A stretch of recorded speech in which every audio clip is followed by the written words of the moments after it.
history of Delhi has been a witness to the rise of megalomaniac emperors and iconoclastic tyrants who seem to have committed acts of grave brutality.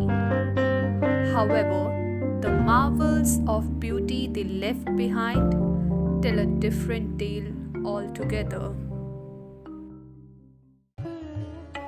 The hustle and bustle of the market and the crowded shops adds up the glory to the famously built mosque and attracts people all over the world to know its past.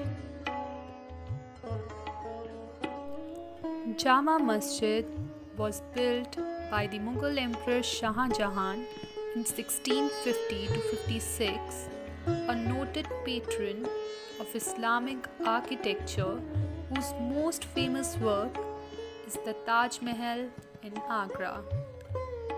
Jama Masjid, now the second largest mosque on the Indian subcontinent, is also an impressive example of Mughal architecture. Jama Masjid is Delhi's principal mosque, the place where the city's Muslims traditionally gather for Friday communal prayer. Jama Masjid is Arabic word for Friday mosque. The longer name, Masjid-e-Jahan Numa, translates to World Reflecting Mosque or World Displaying Mosque.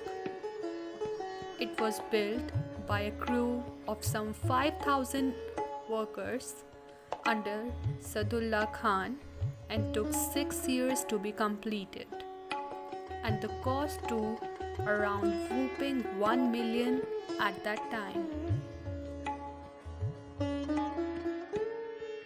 Architectural features. It has three entrance gates: Southern Gate, Northern Gate and Eastern Gate or Royal Gate. Southern Gate has meant for general public. Northern Gate has meant for nobles. Eastern Gate was formerly reserved for the use of Mughal emperors. Even during the British period, opened only for royal visitors and the Viceroy of India. Eastern Gate is octagonal in plan and the roof is decorated with honeycomb carving. Parapet has 19 kanguras and above it 19 cupolas are there. At each of its front angle there is an octagonal pinnacle bearing a marble pavilion with a marble dome. It has one large opening with 3 archway on adjacent sides.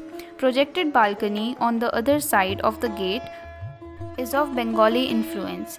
Back facade of these gates are smaller than its front facades. Each side of the gate has 17 arched openings. Southern and northern gates are smaller in size. They are also octagonal in plan but irregular. In the center of the tank, there is a fountain. In the 4 of its corners, marble kiosks are there. Ablution tank is for ritual ablutions which should have been done before namaz.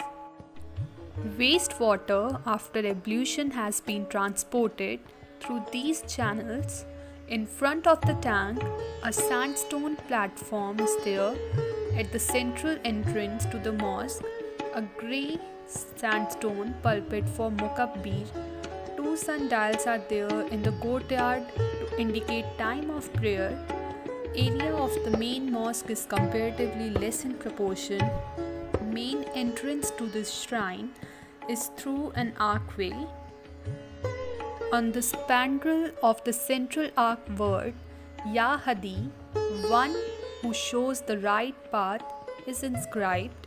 Above 5 arched opening on either side of the main sanctuary tables or panels of white marble inlaid in black state with inscriptions documenting history of the building and glorify virtue of reign of Shah Jahan.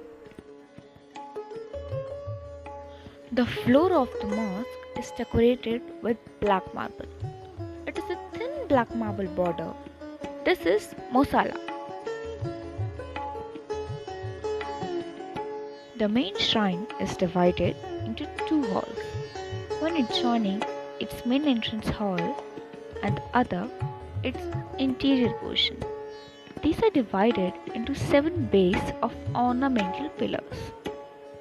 The rear wall is sunk in the center with a mihrab. It is also flanked by mihrabs smaller in size, 3 on each side. There is a pulpit near central mihrab that can be reached by 4 steps, made up of one piece of marble.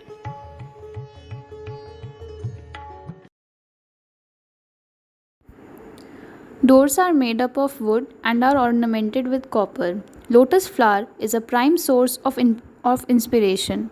Lotus motif is used at many places.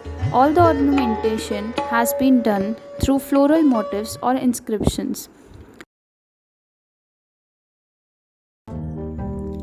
Although the antiques have always taught us about past and the time which rather can't be brought back, but these structures can remain alive for years to tell their garlands of glories.